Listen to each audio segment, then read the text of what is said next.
So I'd like to point out, in case you've been misinformed, unless things go radically wrong, there won't be any singing in this sorry. Unless maybe we can get Dale up here or something like that. I'm very grateful that you're all here. You're giving us your most precious commodity, which is time, and you'll never get it back.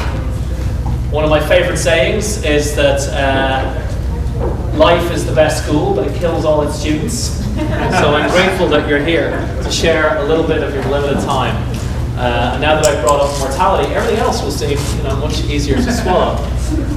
This is a 45-minute to an hour distillation of something that myself and Dushan talked about for years. We started doing it 2.5 years ago at Tales of the Cocktail. It was an all-day, 4.5-hour back-to-back seminar, and then we toured it around America in Seattle and New York and Boston and Chicago. So to put it down to 45 minutes was kind of hard. So at the end, our details will be there, not just our Twitter handles, but also our email address. If you'd like more information on this, we've got it for you. There's manuals and USB sticks and videos and all that kind of thing. And we will both, myself and Dushan, try to point out when we're giving you advice that we've learned ourselves, or when we're giving you advice that we wish somebody had given us. So there's a very big difference between what somebody does and what they tell you that you should do. And in a general sense, it's always better to observe someone's behavior than listen to what they say. So we are #OpenABar, and we're here by the good graces of the excellent people at Enlightened Grain, whose products we were just able to try. They're absolutely delicious, and I hope we'll be able to explain a few of the drinks that go around as they go around. On my left, somebody who needs little introduction, Dushan Zaric. I like to say he's 5'10", 5 business partners. On Monday is the party for employees only, which has been around for 10 years by then, which is amazing, especially with 5 business partners, one of whom is Billy. Yes. Yeah. This only means something if you know who Billy is.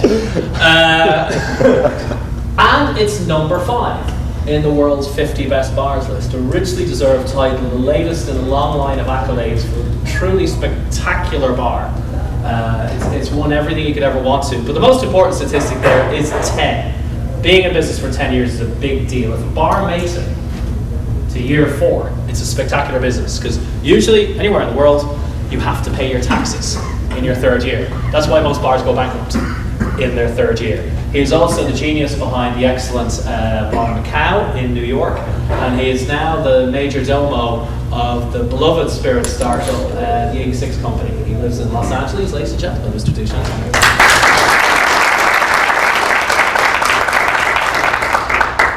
This is me. And as well as anything else you might know me from, I in fact own a bar in Amsterdam, in Holland, that I started in 2008. So I have half a business partner, by which I mean we went through a vicious court battle for 4.5 years. And we only reached an agreement 2 years ago by which he's slowly buying me out of my bar. So I have experience to talk on when things don't work out so very well. We've been in business for 6 years, and we're number 26 in the world's ranking. And my major gig these days is Liquid Solutions Consulting. So I'm kind of like a bartender, but for drinks companies. I tell them, you don't want to have that, you want to have this, you're not going to do that, don't say that. That'll totally freak everybody out. That's sort of what I do these days. So we split the presentation in half.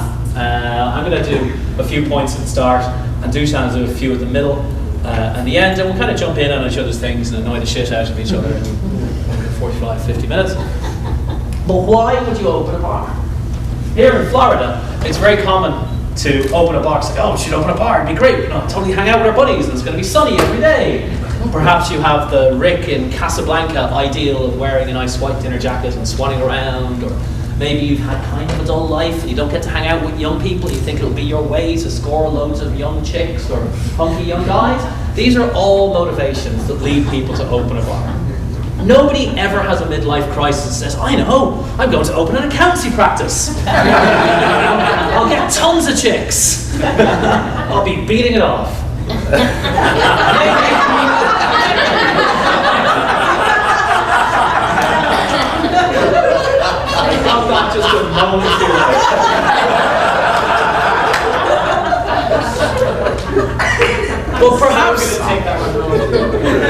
perhaps you want to be a boss, because who doesn't? I lived in Holland, the Netherlands, for many, many years. And Holland is perhaps one of the most entrepreneurial countries in the world. That's why so many enormous countries came from there. The concept of a stock market was born there, a joint stock company. Every Dutch person grows up being an entrepreneur. And they're all mad to start their own company. And they all have this idea of being your own boss. In fact, in the Dutch language, to be an employee, a nickname for being an employee is een loonslaaf, which means a wages slave. That gives you some idea. This is also the same country that invented apartheid, but it gives you some idea of how they feel about it. And as somebody who had my own company, I was accorded this like status with all my friends, like, oh my God, you own your own company. I'd be introduced, this is Phil, he owns his own company. And I had to explain, you are never your own boss in the way that you think you are. Instead of being a slave to your boss, you are a slave to your employees and your guests and your suppliers. So it's still slavery. You're just choosing the handcuffs you wear. That's something that's important to work out. This idea of being a boss is totally wrong. You should manage everybody who works for you, in the words of Danny Meyer, as if they were volunteers. And then you might get somewhere. If I may jump in right now and annoy a little bit.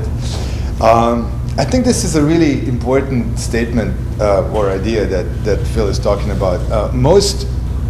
Every successful company and every successful individual always communicates first and foremost why they do what they do. And if you don't know your own particular reason why you want to be a bar owner, and correct motivations,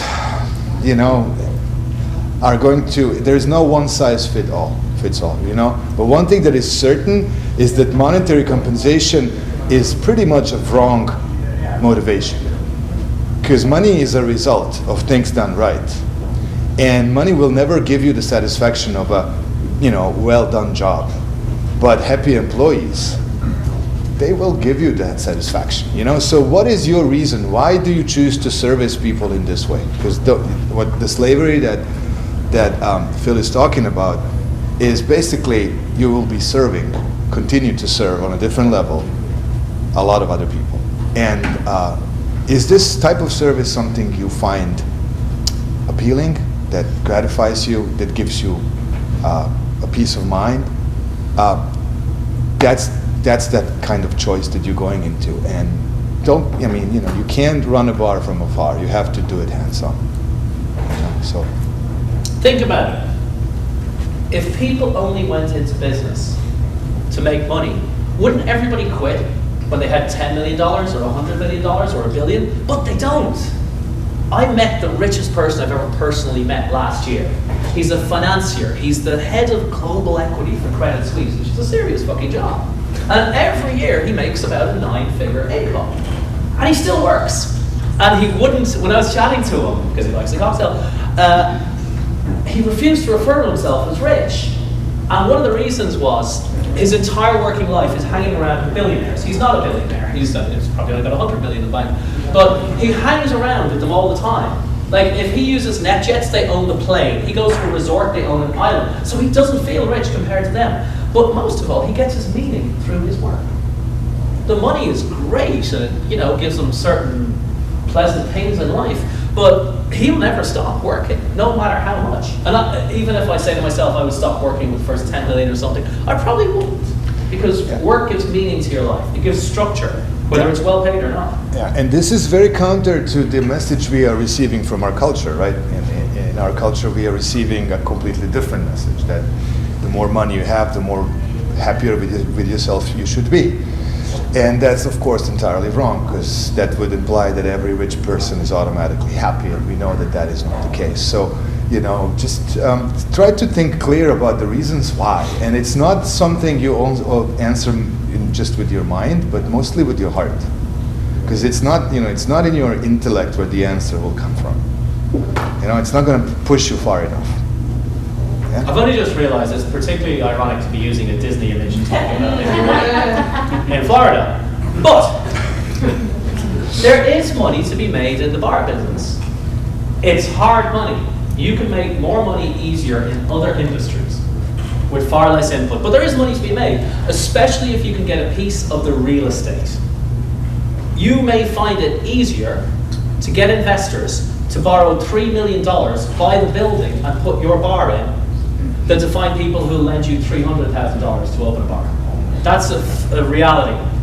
In big cities such as Manhattan, it's probably unpractical to think about owning the bar, but cut the owner in. Then he or she has a vested interest in your bar doing well. Another way to make money in bars is to make your bar a platform. And that's something that I think we've all seen happen, and in fact Dushan here is an excellent example. A bar gives you fame and contacts and prestige far beyond the reality of mopping toilets and chasing staff by text message. And indeed, in the case of one of my friends, bailing out your staff. He once answered an email saying, "I've got to go now, the bail officer just arrived."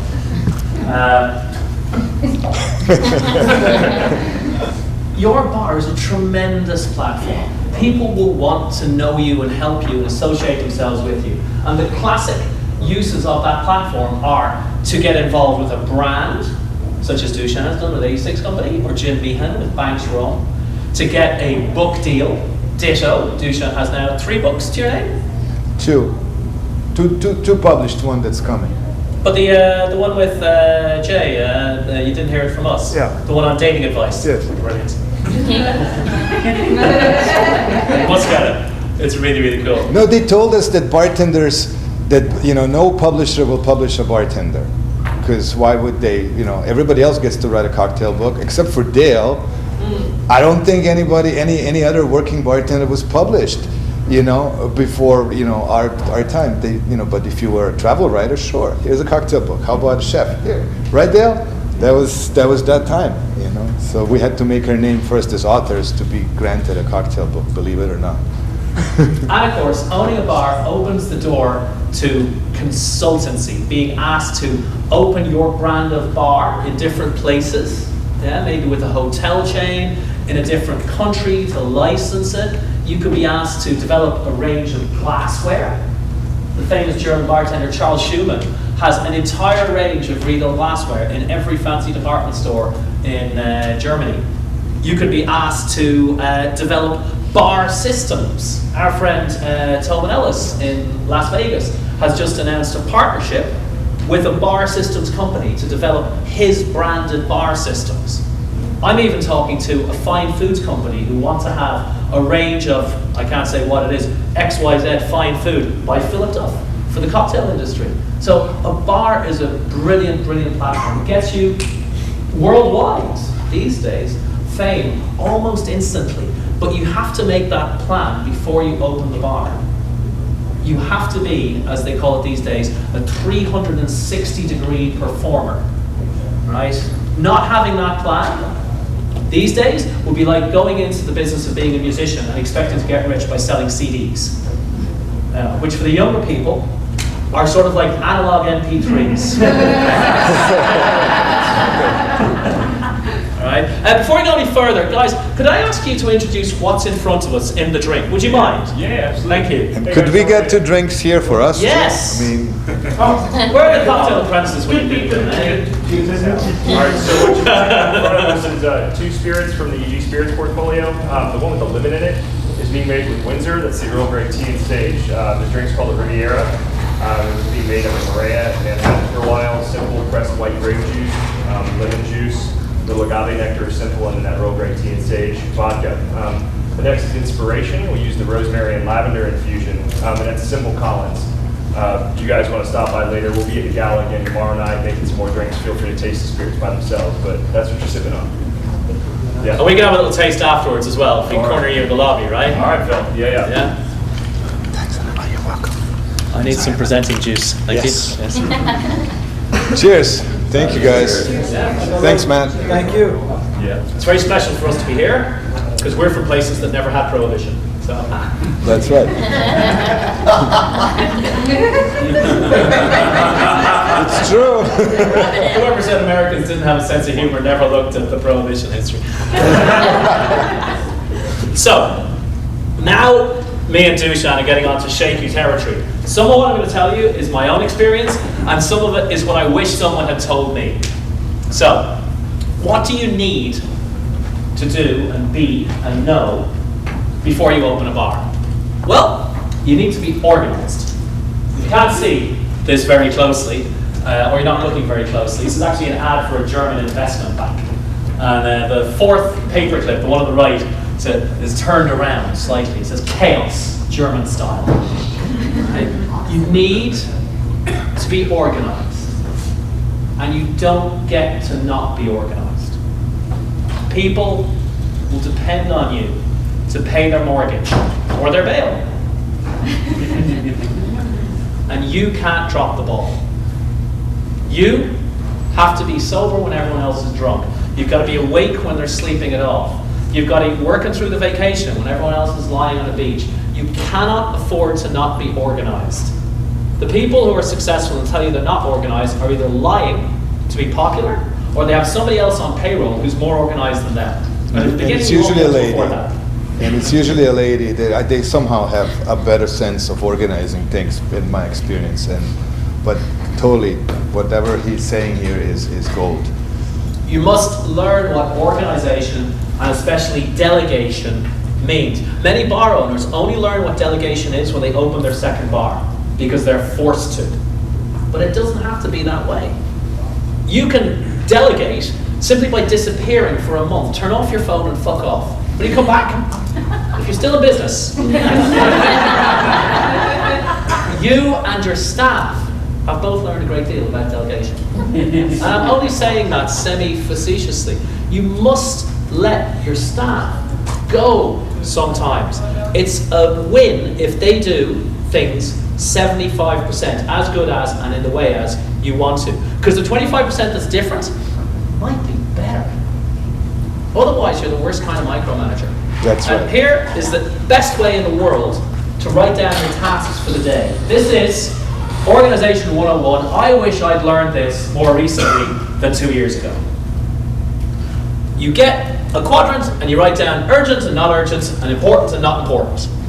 There are things that are urgent and important, or important but not urgent. There are things that are urgent but not important, and not urgent and not important. And you do them in order. Urgent and important, then important but not urgent, then urgent but not important, and finally not urgent and not important. This will change your life.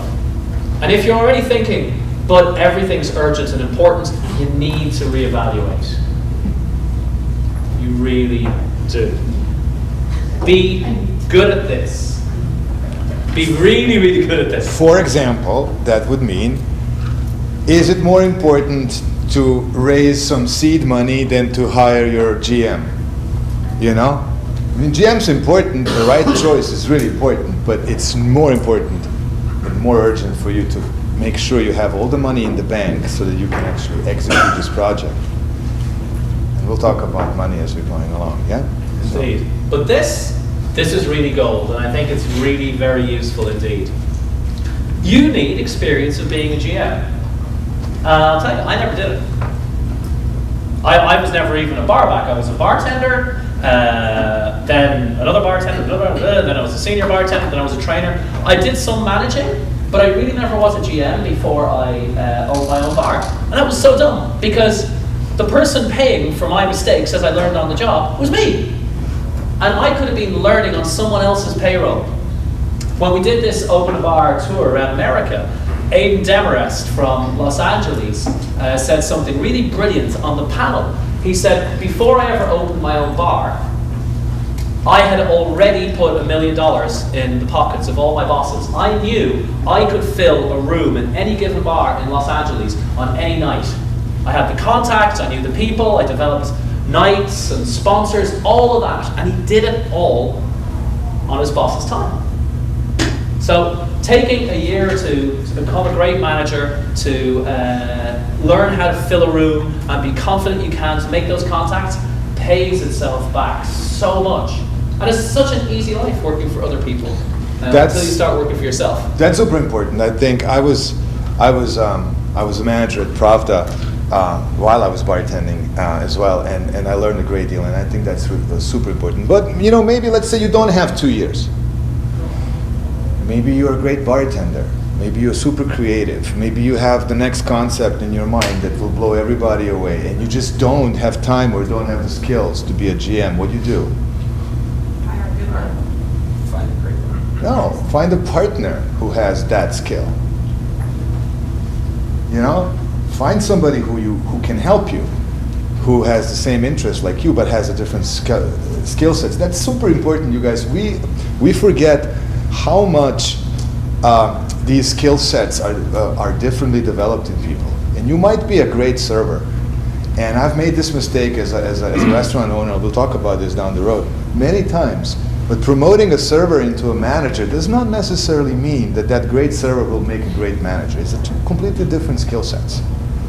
And maybe you are one of these people that cannot develop the managerial skills, but you are developed very highly in other areas: creativity, vision, intersocial skills, interpersonal skills, and you have that network and you can bring the crowd. Well, you are a worthy partner in that respect for somebody who doesn't have that, but has this. So we'll talk about this, but these are all things to think about. It's a good time to point out. If you love bartending and you're amazing at it, you really shouldn't be bartending when you open a bar. It's heartbreaking to have to say it, but what message does that send to your staff? That you'll always overshadow them, that you'll never be better than them? You're too involved in the business if you're pulling shifts. You really, really are. You should be watching the whole experience of your guests. You should be the manager, or you should be out raising money or planning the next branch. But you really don't have time. It's a luxury to have time and be able to pull a bartending shift. My own personal take on this is that you shouldn't be doing it. When I opened my bar, I did everything I could to make the bartenders the stars. I gave them all the tools they needed, I gave them the freedom, I taught them as much as I could, and then I let them go. And sometimes they did things that I didn't particularly like, but it wouldn't have been better if I was back there overshadowing them, because in my bartending career I had a couple of spectacularly bad managers who'd never been trained to manage, and when things got busy, the only thing they could think of to do was jump behind the bar and help us. And what I needed was a bar back, and what I got was a manager booting me off my station, making me bar back, which I didn't mind that much, but then I say, oh yeah, where's the sambuca on the cash register? And oh, I need some ice and stuff like that. And they didn't help at all, of course, but that manager didn't know what else to do. So if you harbor an idea of being a bar owner and allowing it to be your platform to be an amazing bartender, let it go. Let that go. You get paid for goals that other people score when you're an owner. So make your staff stars. And if they're not stars, the problem's with you, not them. You recruited them, trained them, nurtured them, you managed them. And if they're still not stars, it's something with you, probably not them. More tools that you need. This is the reading list. This is a brilliant book. The late Felix Dennis. It wasn't published in America, I don't think. You might have to get a second-hand copy off eBay. And it's called How to Get Rich. You're American. You've seen a million of these books, right? The difference between this book and all the other books is he's writing about how he got rich. And he's genuinely rich. He had between $2 and $6 billion cash in the bank. When he died, he had no business partners. He had never had business partners and no debt. This is the guy who invented lads magazines like Maxim, but he also was the first online computer retailer in the USA. Originally English. He started off holding trade shows, publishing nerdy computer magazines when computers weren't cool. And in 1989 or something, he sold his little mail order online computer parts company in the US for $2.5 billion. And it's the best book on getting rich ever written. It's not one of those Tony Robbins things that says, get rich with these 7 techniques or these 4 strategies and this 30-day plan. It actually tells about things that are important, such as you're going to neglect your family. You are, and there's no fucking way around it. You don't get to go to heaven without dying, is his message. So I won't go on and on about it, but it's a brilliant book, read it. This book will make you $100,000 when you open your bar. It's by the professor of negotiation at the Wharton School, the MBA course. He's one of those annoying people who achieved an awful lot in life. It's so easy to read because, you know, when he was a journalist, he won a Pulitzer Prize, that kind of asshole. And he has negotiated peace in Eastern Europe. He negotiated the end of the writer's strike in Hollywood. He became a father in his late 40s. There's a whole chapter on negotiating with kids, which is brilliant.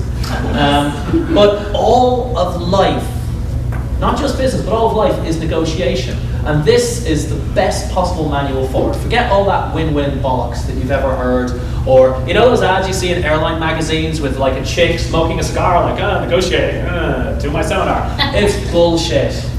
This is the book to read. If you open a bar and this doesn't save you 100 grand, you didn't read the book. It's that simple. It's brilliant. You need to be an amazing public speaker. Remember what I said, you get paid for goals that other people score. Well, guess what? You've got to coach them. They've got to listen to you. And if you're not an amazing public speaker, you better get good fast or have a partner that is.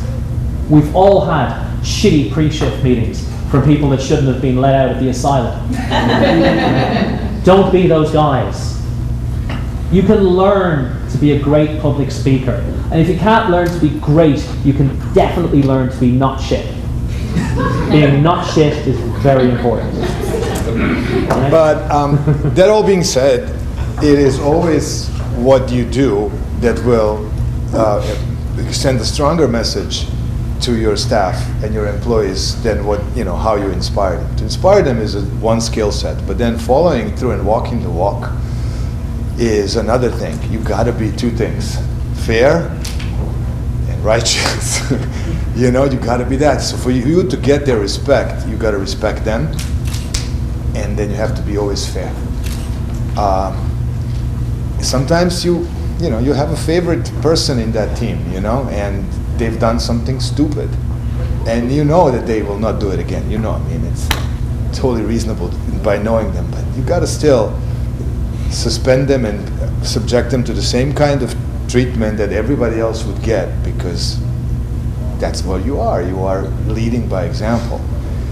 And so these are all things, you know, you will notice that Phil speaks from the intellect and what you have to think about. I think I'm speaking from the other side. I'm speaking from the right brain, from the left brain. I'm talking about, think about that everybody who is working with you is actually giving you their life, in a sense, sharing their life, the path with you. And that this is, you know, when you honor this, you get so much more from them. And you also profit internally a lot, yeah? Yeah, so emotion, heart, whatever. So, you're going to have to be a really good writer. I remember when text messaging came along. Really dates me. And I thought, oh, it's going to be amazing. People are going to get better at writing again. They didn't. Ball. Who's ever done a course on business writing? So fuck all people, really. And I did mine in my mid-30s when I was already a published author, and I thought it was amazing. Business writing is so important. Getting to the point. None of this, oh, it would be really great if. No, it says, please do this on this day before then. You've got to be clear and direct, especially since many of your staff might be, you know, English might not be their first language, it could come from abroad. Also, everything you ever write, ever, is archived now. Every text, every instant message, every Facebook message, and it can come back to bite you in the arse. In this country, which has 70% of all the legal graduates in the world, right? And they have to live from something, right? They have to make their money, so there you go. You know, it's a very good point. If you want to be electable and want to run for office, you better think about these things, because all these people who are groomed to be your candidates, they are, you know? The author of the world's first dictionary, Dr. Johnson, said, never write down anything you would not hear shouted from the rooftops. Wisdom. A very good phrase to live by if you're a bar owner. Be amazing at written correspondence. Much better than you are now. And get your life in order. This comes back to Dushan's comment. If you want to sleep with waitresses or party or do buckets of blow or live on chicken wings and beer and shots of Fireball and all that, get it out of your system. Go for it, by the way. I'm totally behind it all the way. But get it all done before you open a bar. When you open a bar, you need to be physically fit and healthy. It's demanding. You won't make it otherwise. Especially in the stages of beginning, construction, pre-opening. This is highly stressful situations, and obviously stress and hormones play a huge role in not only your mood but also in your physical well-being and your health. And stress causes this hormone everybody talks about called cortisol. That besides raising your blood pressure and making you gain weight and all that other stuff, it has all kinds of mood changing abilities. So you stop thinking clearly, and when you stop thinking clearly in that very stressful, very demanding time when you are opening the bar, it's the last place you want to be. So I accidentally was on one of my 3 months hiatus of drinking when we were building employees only, because I gave myself some kind of periods of the year when I'm sober, and it fell in that period. And just by sheer, I guess, coincidence, I was completely sober during the 3 months of construction. Thank God, because I got enough sleep. I ate poorly, but I was somewhat clean, and clean-headed, and I could think much better. And so I would definitely, that I talk a lot about well-being and especially like mental well-being. You can't achieve that without being healthy. And that means, find a nutritionist, get your own diet prescribed to you that will fit well, give it a try. A month is not enough. 6 months is a proper time. Give it time to see if it works for you and see the benefits. Get into a habit of living such a lifestyle that's customized for you. And you'll see changes, because this is all about getting to the goal. This will help you tremendously. If you can exercise, even better. So. I have a t-shirt for my wife and 9-year-old daughter for Christmas, matching, and it says, "I'm sorry for what I said when I was hungry." This will guide you in the quality of decisions. If you're hungry, if you're tired, or hungover, or coming down from a coke binge, or angry, you won't make good quality decisions. Literally, somebody will outthink you at the chess game of finances, or staffing, or regulations, or whatever. So it really is like the Olympics. You need a stable home life. You don't need to be married or have a regular partner. You could have like a dog at home or a gecko or something like that. But you need a life away from the bar. So you don't need to socialize with your staff, because that leads to sleeping with them, and that's not good. You need to be in top shape for this challenge. So get to a place in your life where you are. And you get there by simply making the decision. You say, I'm going to do this. I'm going to be there for my staff. I'm going to make smart decisions. Right? I wish somebody had told me this myself, to be honest. It's something that I wasn't good at. And God, I wish I had been. Do you need a partner? It's a controversial topic. Many people will tell you no. And the only people you should listen to are people who have been in business partnerships. Whenever anybody gives you advice, first consider, did I ask for this advice? And if the answer is no, you can ignore it. Be nice, but ignore it. And if you do ask for advice, think to yourself, did this person do it themselves? Nothing else really matters. Dushan very rightly pointed out, a partner can round out your deficiencies. Maybe they're a manager and you're an artist, or they're in finance and you're really good at the building blocks of logistics, but that's really good. Obviously a partner, you've got to share some of the spoils with them, but they bring things to the table as well as their expertise. Maybe it's money, maybe it's contacts. There's no answer to this. There's really no answer you can say yes or no. But you must consider, before you sit down to do business with somebody, what happens when this all goes south? When I talk to my clients, they mostly want to sell more of their product or introduce a product. And my first thing is like, well, what if we don't sell anything? What if we miss all our targets? What then? I start off very negatively before I've ever gotten the business. So by the time they decide to sign with me, we have very realistic goals. Does everybody know the product Balls Geneva? Yeah. Right? I helped create it. I didn't just help create the liquid, I helped create the brand. And I went into a meeting full of executives, all cheerful people, and they were like, oh, it's going to be amazing. One of them actually said, don't laugh, this is going to be the next Grey Goose. Yeah, Dutch people are optimistic. And I said, okay, so what if it doesn't sell? Which is the best way to freak out a room full of executives, especially since the CEOs are. All right, what if it doesn't sell? If it doesn't sell, can we still get some victory out of this? Like, what if it doesn't sell, yet bartenders suddenly think Balls is cool again? What if it doesn't sell, but bartenders love it? What if it doesn't sell, but it sweeps us all up in this renaissance of classic cocktails and there's more Martinez's being served? Then it served its purpose, right? What if your business partner changes? It happened to me. My business partner was an old friend of mine. I'd known him for 14 years. He is a 6'3", former Dutch Royal Marine commander. He is an enormously charming and personable person, more than me, really. And we went into business together, and unfortunately, he changed. He had never had a great deal of education, and when the shit started descending on our bar, he'd hidden $150,000 worth of extra debt I didn't know about. People were calling in stuff. It was terrible. It was the worst possible situation. And I said, okay, we're going to have meetings every week and we'll talk about this. But he just hid. He just hid. And he started stealing money and funneling it off and all that stuff.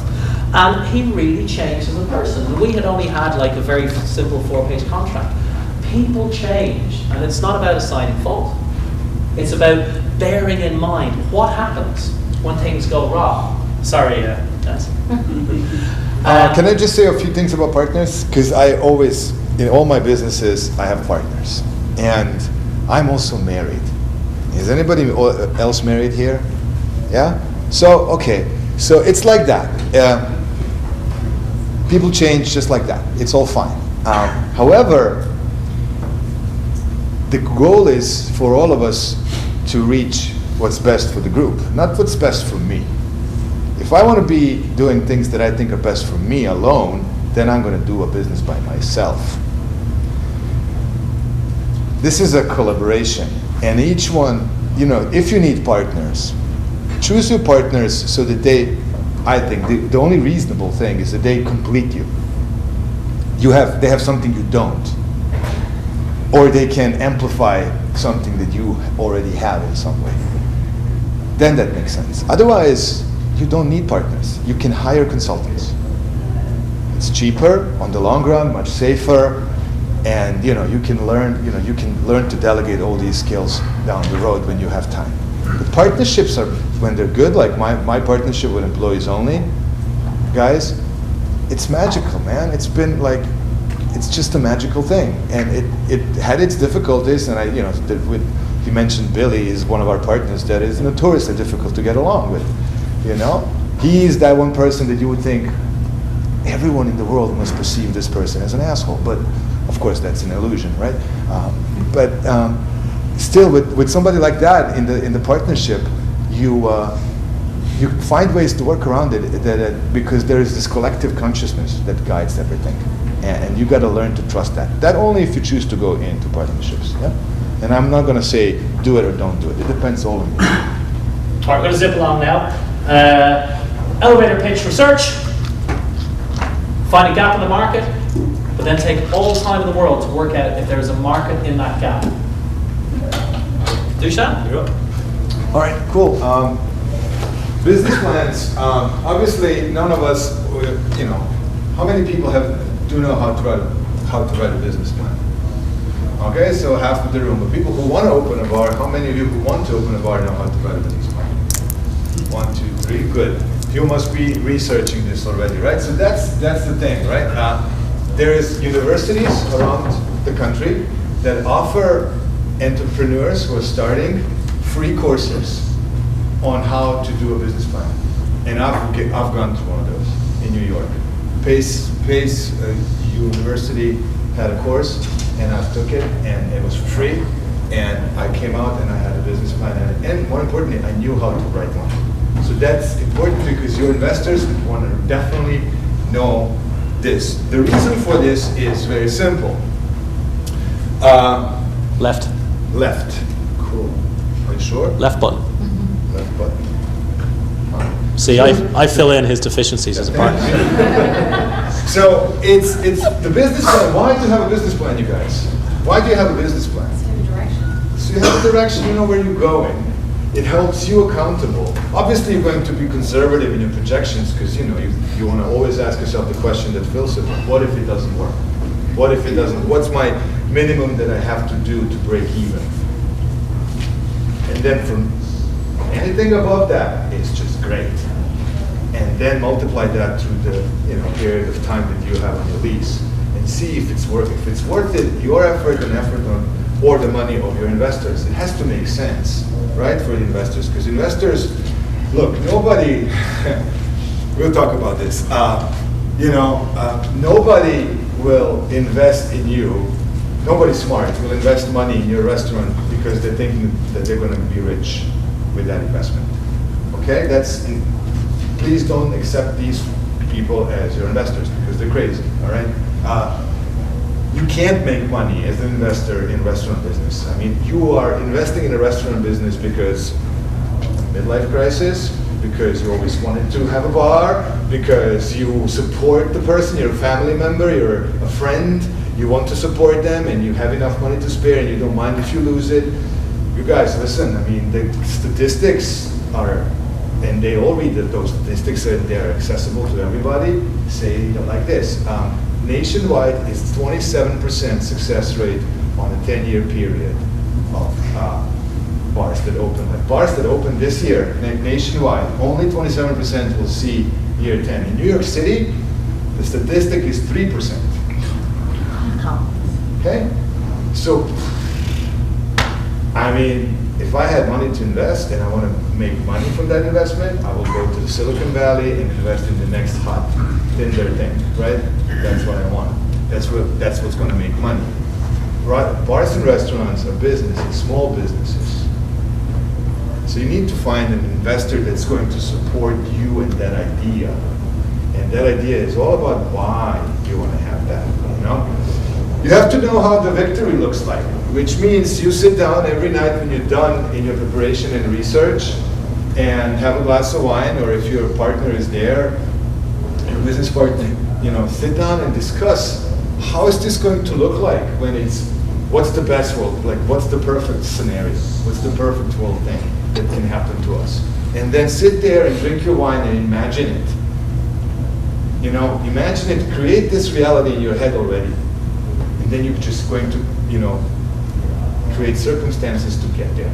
But it has to exist somewhere first, and you're visualizing that in your mind. That was an advice I got from one of the people I was studying at that time, who told me before we were opening employees only to literally visualize every single detail of this of the bar, to as much as I possibly could. How's the light going to be? How's the music going to be? What's the surfaces? How are they? Is it soft? Is it hard? Is it the tiles or is it wood? What is it? How does the place feel when you walk in there? And then he made me visualize that people have a really good time there, and how to create those circumstances. So these are all things. How much money you want to make, how much taxes you want to pay. These are all questions that you do. These are the pleasant parts of opening a bar, right? Exit strategy. Sometimes it's defined by a lease, which means you have the lease for 10 years, that's the length of the business. If you have an option and get it, that's another story, but that's one exit. Another exit is you have partnerships, like in Phil's case, and it doesn't work out. Do you have the documentation, the legal papers, so that there is a way out for people, and what does that mean? Another thing is, what if somebody comes to buy your concept?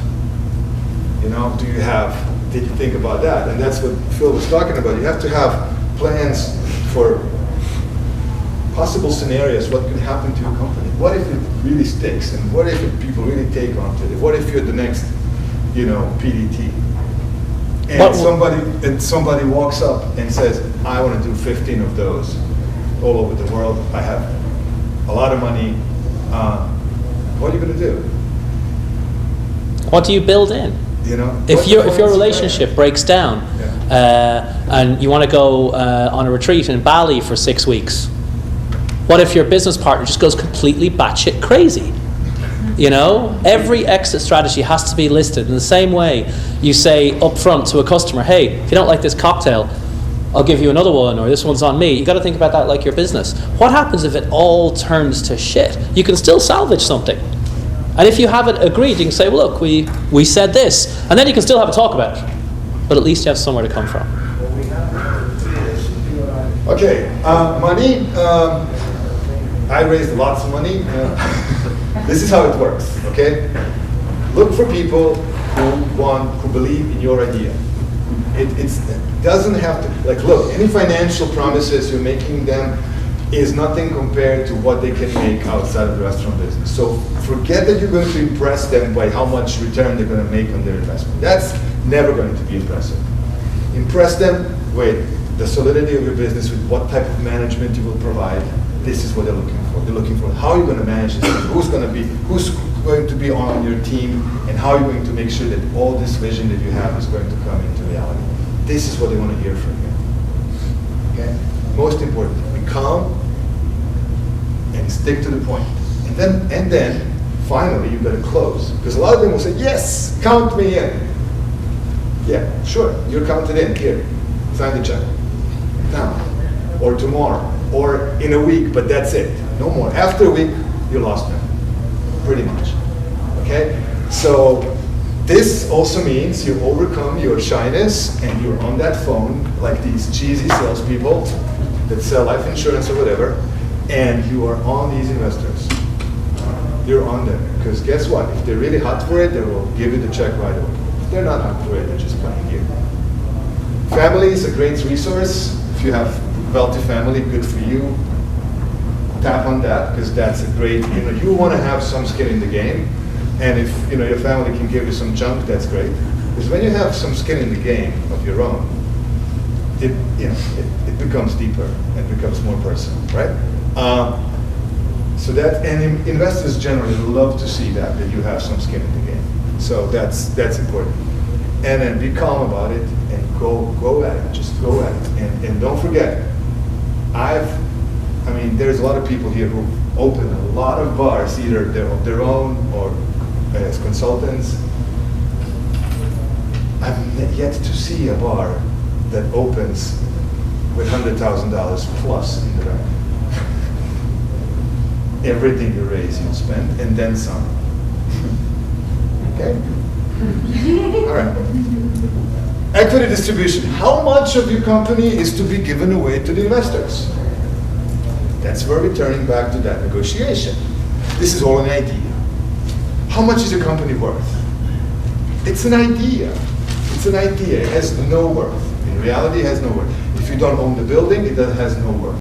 So, you're selling an idea. And based on that idea of a value, you are carving out a piece that you're selling to the investors who are paying for the whole pie. Okay? So let's say your whole project is $1 million. Costs $1 million to open, right? You raise $1 million, but you only sell 25 or 30% of the company, ideally. So actually the company, if you sold it at 25% and raised $1 million for 25% equity, your company is actually worth $4 million. That's all, of course, speculative. This is all an idea. But it's something that two parties, the investors and you, agree upon. They will try to strong-arm you to go to 50-50, to go to 60-40. It is your duty to, if you can totally get 35% and 65-3. This is like, I never go below that. I think that you can totally do that. 75-25 is perfect if you can get that. And because again, you're not going to make them rich. They're investing in your idea. And you being properly compensated and having equity to spare to give out to key staff members is strategic thinking for down the road. if you have somebody really great working for you, with you, you want to, down the road, offer them a few points. Say, here's 2%. You know, if you stay for another 2 years, you get another 2%. And that's great. That's a motivating factor for somebody. And then you have that, from then on, you're properly delegating things too. Money is not made by you getting the most, part of the pie for you. That's not an enlightened way to think about wealth. By sharing it, you're creating a cycle that comes back to you. Yeah? If I might jump in and say, this is just about the bar business. Get your intellectual property in a different bundle, because that could be worth a bundle. The book deal, there are $200,000 book deals going for some bars now. Yeah. At least 6 figures. Yeah. Everyone ever heard of a bar called the Dead Rabbit? Yeah. They're doing over $100,000 a year in merchandise. Yeah. Right? And that could be a totally separate company. Yeah, and it should be. Your bar XY is your brand, it's your property, it's your intellectual property. Get that licensed, invest money in that, and have the company that owns the license actually sell from the beginning the license to your first property. So that investors in that first property are only investors in that first property and have no right to the rest of your brand. Trust me, I speak from experience. It took us 7 years of legal work and I guess close to $100,000 in money to actually get those documents all in order so that we own the employees only brand alone. And it's crazy. So anyways, this is important. Lots of stuff on Google about this. Read it. Operating agreement, another thing. This is how the company is going to be operated. And the most important thing for investors to see is what your obligations are as an operator. And you have to be very clear about that. And this also defines all the exit strategies, voting rights, blah, blah, blah, lots of legal stuff. Location scouting and selection is, so if you notice, all of this that we talked about was pre even looking at a location. Of course, you can start looking at locations earlier, but this is pretty much the right time. Once you have all this stuff, the boxes before this in this presentation checked off, now is the right time to look for location. Obviously, location, every market is different. You'll know your market better than I, but think about the long term. Think about locations that have multiple traffic during the day and night, and that you can basically use them for the longest time of the day. Yeah. So not that there's something like tucked away somewhere that people can only get there as a destination. That's obviously a bad location unless you're very specific and have naked women serving drinks. Just totally unheard of in Florida. All right. We buy or rent. We spoke about this. Depends where you are. Depends how your access to money is. Key money, yes or no? Key money is sometimes you'll find a location that's for sale. California, that's really common because you cannot get a liquor license. You have to purchase a liquor license, and they sell it from between 50 grand in Carson to downtown LA, 150, Hollywood, 200,000. You want to have a location. You have to pay for extra things. Is this important for you? Check this out. Sometimes it doesn't have to do anything with the liquor license, but the equipment is in there. There's bathrooms are in there. There's hard construction already there, plumbing, electric. This is, HVAC. This is hard construction, which costs the most money and is already in place. Then paying maybe 100 grand to get in is a good deal because obviously you yourself building it from scratch, it costs 4 times that. So think about this. Bring somebody you trust along who knows about buildings, who knows about electricity, who knows about plumbing, what is the opening of the main water that comes from the street into your restaurant, can the water pressure actually happen in the building once the dishwasher is hooked on, the ice machines are hooked on. I mean, there's hundreds of details, and it's just get somebody who knows pay somebody who knows if you need to, and get them in there and help them evaluate the thing. Have them look behind the drywalls. Is there black mold? We almost got scammed and took the guy to court and won the case because they wanted to lease us a place that was infested with black mold. It was a really cool place, the former Mary Lou's in New York. Really, really cool. All right, then team. Yeah, you've got to build a team. And again, remember, you're in the hospitality business. Hospitality doesn't happen by you giving your team the manual and say, these are the rules, sign here and go away. That means you're in Marriott or somewhere. That's not how things are done. Hospitality happens from top down. Read Danny Meyer's book, Setting the Table. Really highly encouraged to read this book if you can. It's a must. Hospitality trickles down from you as on top to your management, from the management to the team, from the team to the customers. That's how it's done. That's the only way, and that's how it's going to last forever. And choose your members, team members that can fit. Not everybody has to be the same way. Maybe some of them can have mustaches. Maybe some of them cannot grow mustache or something. It doesn't matter. Okay. It's a team. It's like a band. It's like a musical band. You cannot be a rock star if you don't have a band. In the case of employees only, you'll notice it's a boy band. For now. Okay. Key staff. Again, who is your key staff? Obviously, the GM, the bar manager, key staff, right? And then, of course, your floor management and your head bartenders. Who is your staff? They're representing you, the concept, and everything else. Managing talent, recruiting talent, identifying talent. There's this whole science to it. I'm afraid we don't have time to go into this, but this is really important. This is an ongoing thing, and again, in case of this, there is no one-size-fits-all because you're dealing with humans. Give you an example from our open of bars. Eric Castro, who now lives in New York, opened Polite Provisions in San Diego, and he hired a company to move him from San Francisco to San Diego. And one of the guys, this young guy, was just fucking awesome. He unloaded all Eric's furniture, and he said, well, look, you hired us for 4 hours, so there's still like 2 hours on the clock. Do you want me to move furniture around? And Eric said, hey, would you like a job as a barback? Identifying talent, recruiting it, nurturing it, and then choosing the time to let it go when talent becomes too expensive is your key skill. And this is covered very well in the book Getting Rich by Felix Dennis. Yeah. The same guy, Eric Castro, was in Coffee Bean and Tea Leaf a month after that, and he really liked the way that the barista was like chatting to people, banging out the coffees, keeping it clean. He said, hey, you can see where this is going.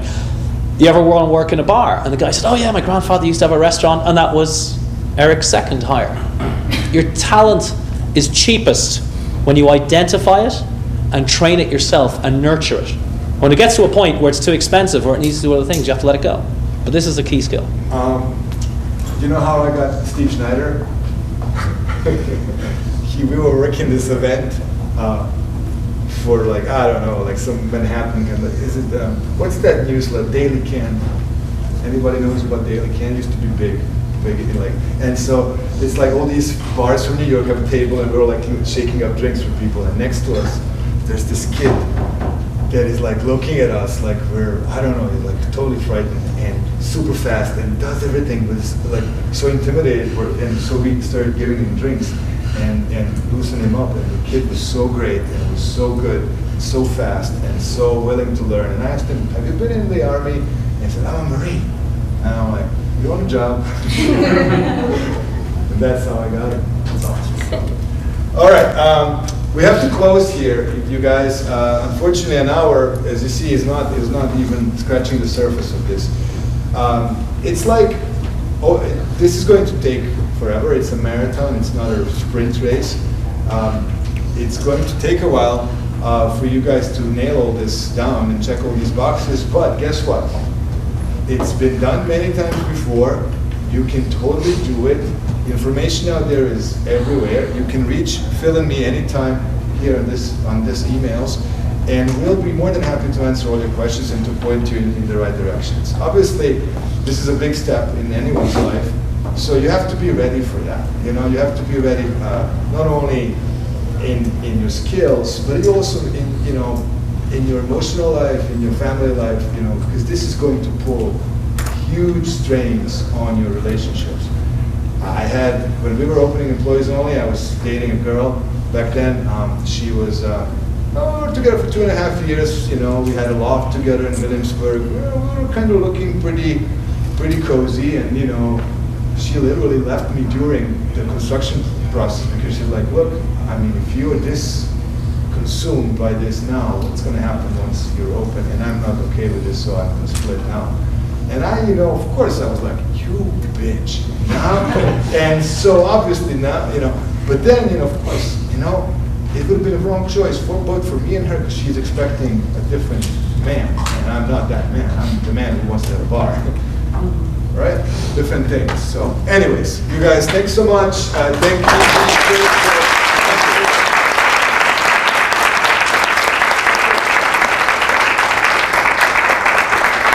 And to our gracious sponsors, the organisers USBG, Tampa Bay, and Enlightened Grain. Guys, over the bar.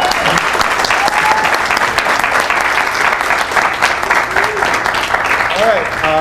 We don't have time for questions, and we wanted to give out some gifts. So, Phil. Okay, quick questions. One sentence answers. So the best question gets a T-shirt. We've got 5. Have we? 1, 2, One. Boom. 3, 4. No. Okay. Average startup cost, ballpark. Where? Depends on the market.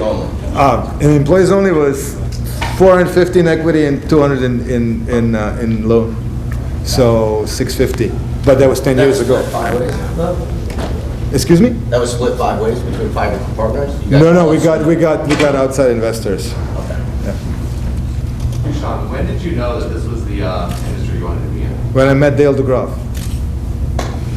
That's worth a T-shirt. Come on. Totally. Sorry, do you mind throwing it back? Where'd you learn to throw?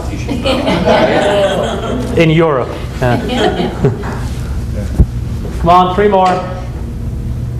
No? All right. Oh! Would you recommend trying to go into your own thing, or if someone was looking to open a bar, trying to see if they'll cut you in on the equity? Best way is to learn is on someone else's dime. So yes. Yes. T-shirt. T-shirt. No Yes, pressure. sir. What's your favorite bar other than yours and why? What's my favorite bar other than? What's your favorite bar that you've been to and why, other than one of yours? Okay. I can't. You know, it's like asking me what's your type of girl. Man, I like hot women. Yeah, you know, it's like I like bars, man. You know, like there is bars like Cannon in Seattle. You know, I go to Jamie Boudreaux's bar Cannon, and I sit there, and I'm like, they're making me this boulevardier that's just like liquid bliss, and I can totally geek out on the drink. And sometimes I'm in like LA, and I'm in, you know, La Descarga, and it's a party, and I'm like, this is the bar. This is what I want. I want to drink tiki drinks, and this is what I want. I want to dance. You know, I don't know.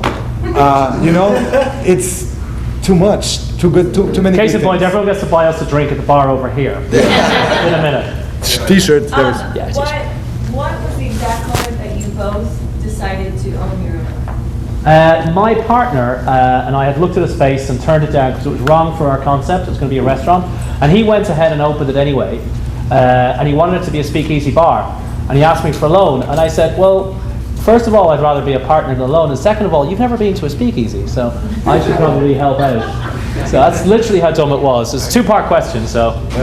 For me, it was just, we were hosting dinners because we lived together, Jay Cosmos, Igor, and myself, who are 3 of the partners at Employees Only, and you know, we just hosted these dinners, and we really had so much fun doing this that at some point we had like people coming who are unannounced and just like crashing the party, and I'm like, we got to take this to a different space, and that's how the whole idea started to be developed. Last question, potentially. Oh, yeah, I know. No, it's you. It's you. I know that you're big into wellness within the industry. Excuse me? You're big into wellness within the industry. Yeah. You talked about it lightly before. How do you stay centered? What's your best piece of advice for attending these events, opening a bar, the high stress levels, centering your staff? No one ever asked me about wellness. And yeah, I mean, Talk about blow for it. look, you have to find like balance. Balance is again another thing that is, I'm using this term a lot, but you can't kind of. It's not one size fits all, right? It's for everybody will be different, and obviously, when you are in your 20s, you think you have a liver of steel, and you can drink, and your hangovers are not as bad, and But then you're in your 30s already, you begin to notice a huge difference, and then in your 40s, I've did 2 weeks of Australia, and I had to go on a detox cleanse afterwards because I was shot physically, I was shot mentally. My liver couldn't do it anymore, and so it for me right now is very little hard distilled alcohol, lots of wine, lots of weed. That's my party. But then I eat salads and kind of all that healthy stuff and yoga. That is a beautiful thing. Yeah. Real quick, Yeah. straight bar right off the bat, or like bringing food into it. I mean, that's always something.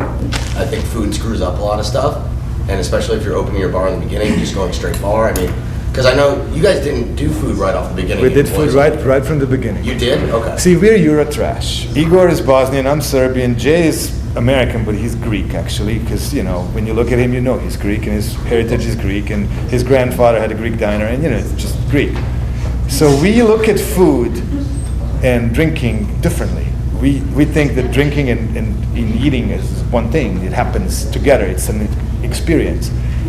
And we always wanted to have food. And drinks are there to complement the food, and food is there to complement the drinking experience. But I think if you don't have food, let me put it this way. People, when they drink, they get hungry, they're going to go somewhere else. And you can keep them here spending money on more drinks and eating. And I would never open a bar again without food, ever. And investors like concepts that include food. They're scalable, and they at least understand them. Because if you say bar to an investor, they immediately think cocaine and hookers and all that kind of thing.